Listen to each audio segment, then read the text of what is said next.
Well, hello, everyone. Hello, I'm Ina Fried, Chief Technology Correspondent at Axios.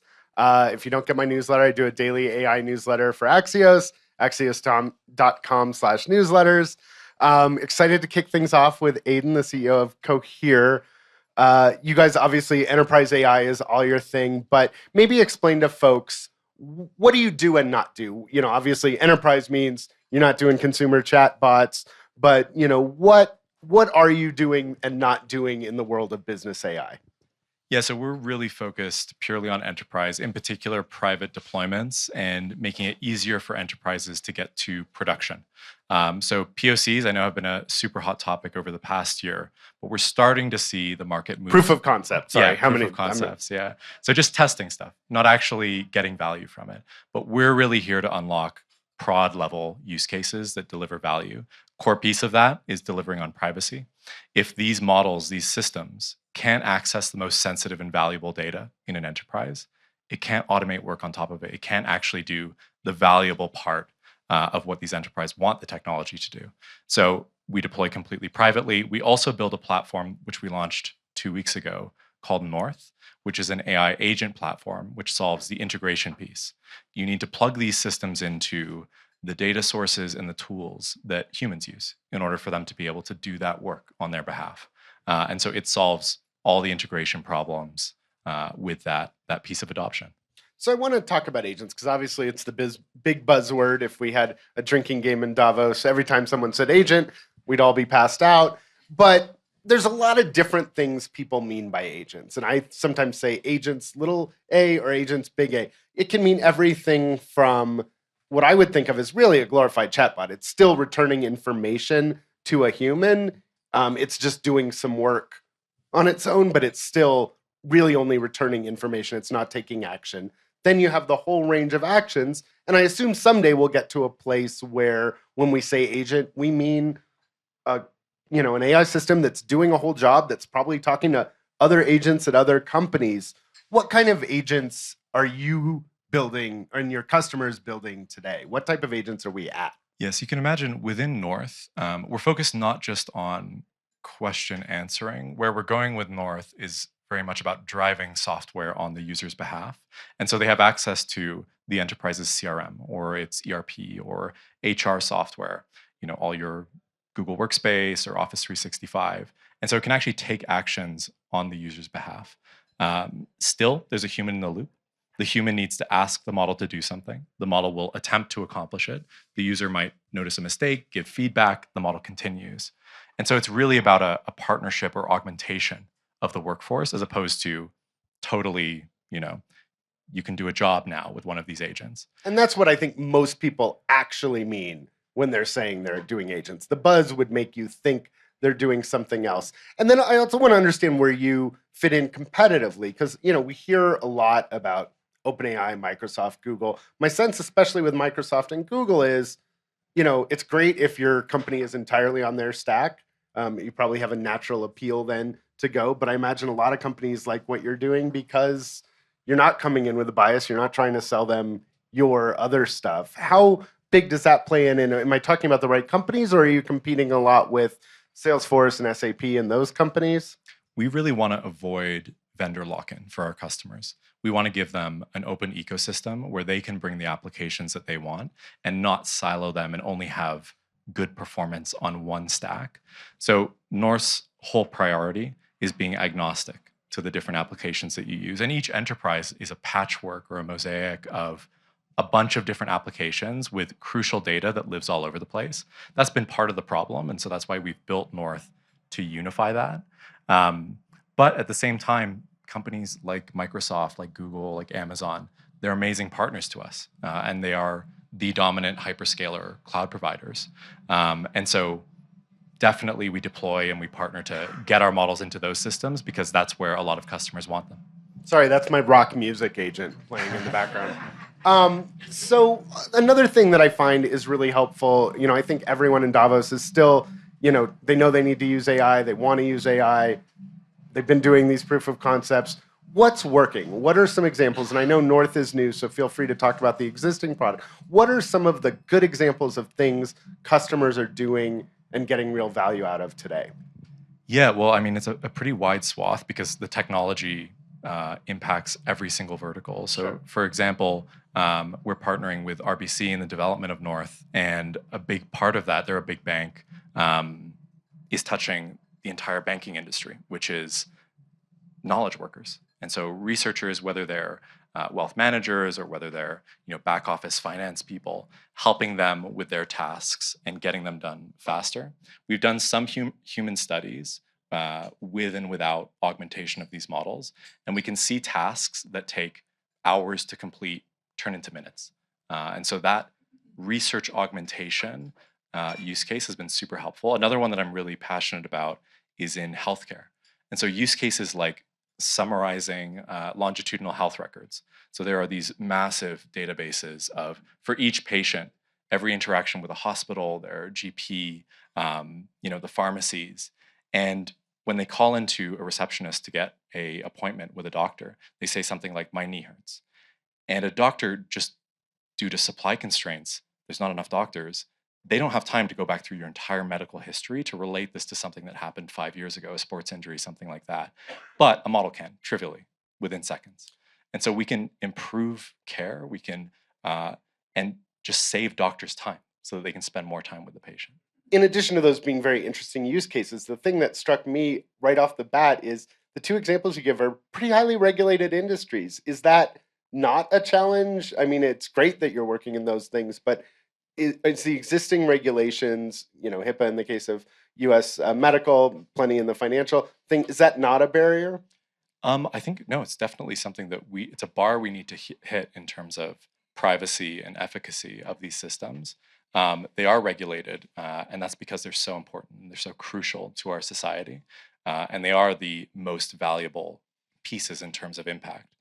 So that's why we're excited about them. But you're totally right to point out there's a very high bar to hit in terms of getting the technology ready for production deployment in those settings. And I think a big piece of it is not replacing the humans that are the experts, but augmenting them and helping them do more.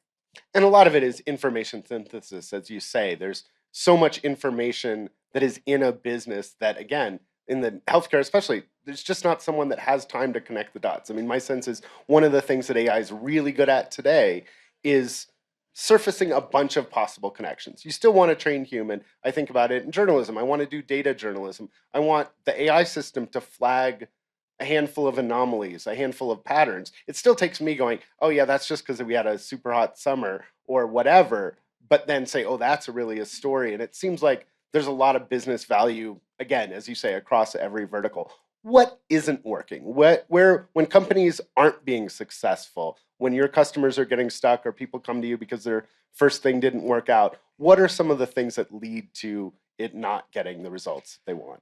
I think a fewer concentrated bets that have to work and that you have to make work is much better than spreading yourself too thin. A lot of the issue with POCs over the past year have been trying to do too much with too little resources. So having a strong strategy and leadership mandate to say, these are the top 3 projects that if we succeed on these, it makes or breaks us. That focus is what unlocks actually delivering the production system at the end of the day. In terms of other stuff that's a barrier to adoption, I think privacy is becoming more and more a feature. So a lot of folks, they cut corners on privacy during POCs because the POCs didn't touch sensitive data. And so it was kind of low stakes, or it had like 5 users. Now they want to take that system to production, and they can't. What they built with just isn't secure enough. And so fixing and solving those privacy issues is a big focus of ours. And I do think there's still a lot of things with AI that are, it gets you 80% of the way there.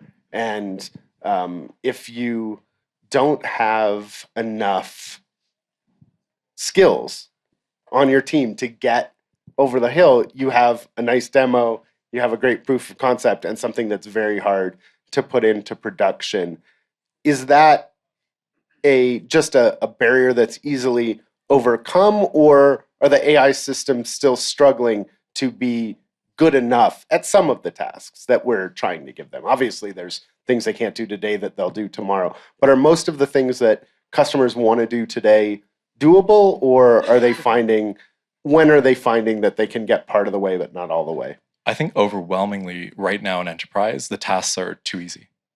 They're not hard enough. They're not valuable enough. And so I totally think that a lot of the projects that are going on today are achievable, but they require that focus and really clear directive to deliver them, and a good technology partner to make sure that you can optimize those systems. It is a new technology. The familiarity, it's growing, but it's not there yet. And so having a partner to be able to do that, I think, is crucial. But I'm excited to see in the future as we push out more towards agents and these higher level, more abstract, more valuable problems. That's where I really think the value is. And so unlocking that, pushing that forward, there's a bunch of technological shifts that are going on right now at the lowest level in the LLMs themselves. So reasoning is a good example of that, that a bunch of people are aware of at this point. And there's more to come, stuff like continual learning as well. And are you doing, because you guys do your own models, right? Do you feel like you can keep up in that game? Like, do you see a day where you're like, okay, the models are out there good enough, that's not where we want to play? And then if you are going to keep playing, how do you compete with, the gigantic budgets that Google and Microsoft are throwing and OpenAI are throwing at these models? Yeah, so I think we definitely compete where we compete, which is in enterprise and the use cases that are valuable to enterprises. We won't try to do everything. We won't try to cure cancer and all of these sort of more scientific pursuits, but we are very, very good and capable within our niche.